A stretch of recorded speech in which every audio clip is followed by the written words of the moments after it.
Hi friends, Sunday எதுமா எப்படி போணுச்சுட்டு பார்க்கலாமா? சண்டே எதுமா திடீர் பிளான் தான். ஊருக்கு போகலான்னு சொல்லிட்டு தாத்தா ஆச்சியை வந்து பார்த்துட்டு வந்துடலாம், அதாவது எங்கள் அம்மாவோட அப்பாவையும் அம்மாவையும் பார்த்துட்டு வந்துடலான்னு சொல்லிட்டு திடீர்னு தான் கிளம்புனோம். அதெல்லாம் தூங்கி ஏஞ்சோடனே நான் வந்து ஸ்நாக்ஸ் வந்து செய்ய வந்து ஆரம்பிச்சிட்டேன்.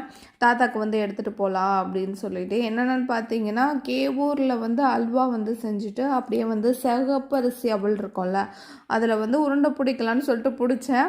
அது ஆனால் ஒரு மாதிரி குறைன்னு இருந்த மாதிரி இருந்துச்சு, மென்று சாப்பிட்ற மாதிரி. தாத்தாவால் சாப்பிட முடியாதுன்ட்டு எங்கள் வீட்டுக்காரங்க சொன்னாங்க, இதை எப்படி அவங்க சாப்பிடுவாங்க அப்படின்ட்டு.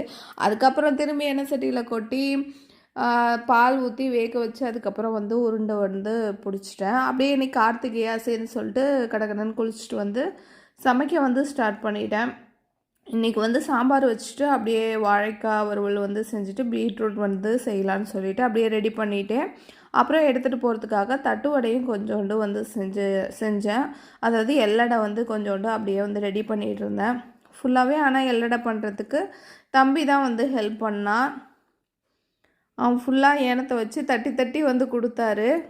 எனக்கும் கொஞ்சம் சீக்கிரம் வந்து வேலை வந்து முடிஞ்சிட்டு, அதனால் பீட்ரூட் செஞ்சுட்டு அப்படியே வந்து நான் வாழைக்காவும் செய்ய ஆரம்பிச்சிட்டேன். தம்பி வந்து அழகாக மெலிசாக வந்து தட்டி கொடுத்தான். நான் இந்த அளவுக்கு தட்டுவான்ட்டு நினச்சி பார்க்கல. பாப்பா வந்து டியூஷன் போயிருந்தால அதெல்லாம் தம்பி மட்டும் தான் வீட்டில் இருந்தார். இன்னையோட ரெசிபி பார்த்திங்கன்னா சுட சுட சாதம், அப்புறம் வந்து காய் போட்ட சாம்பார், அப்புறம் வாழைக்காய் வறுவல், அப்புறம் பீட்ரூட் பொரியல் வந்து செஞ்சுருந்தேன். ஊருக்கு எடுத்துகிட்டு போகிறதுக்காக பார்த்திங்கன்னா தட்டு வடை, லட்டு சொன்னல அது, அப்புறம் கேவூரில் அல்வா வந்து செஞ்சு எடுத்துகிட்டு அப்படியே வந்து ஊருக்கு வந்து கிளம்பிட்டோம். நாங்கள் சாப்பிட்டுட்டு வர வழியில் அப்படியே ரயில்வே ட்ராக்கில் ட்ரெயினையும் வேடிக்கை பார்த்துட்டு ஊருக்கு வந்துட்டோம். உங்களுக்கு ட்ரெயினில் போக பிடிக்கும்னா கமெண்ட் பாக்ஸில் கமெண்ட் பண்ணுங்கள்.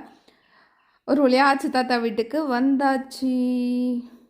வந்தோடனே வந்து காஃபி வந்து போட்டு கொடுத்தாங்க. குடிச்சிட்டு அப்படியே வந்து பேசிகிட்டு இருந்தோம். பசங்க பார்த்தீங்கன்னா எங்கள் மாமாவோட வந்து 2 பேருமே விளையாண்டுட்டு இருந்தாங்க. மாளிகை பெரிய மாளிகை கட்டியிருக்கேன் அப்படின்னு சொல்லிட்டு தம்பி வந்து சொல்லிட்டு இருந்தான். அப்படியே விளையாண்டுட்டு ஊருக்கு கிளம்பியாச்சு. வர வழியில் பார்த்தீங்கன்னா சரியான மழைங்க. உங்கள் ஊர்லலாம் மழை பெஞ்சிச்சா என்னான்ட்டு கமெண்ட் பாக்ஸில் கமெண்ட் பண்ணுங்கள். தேங்க்யூ.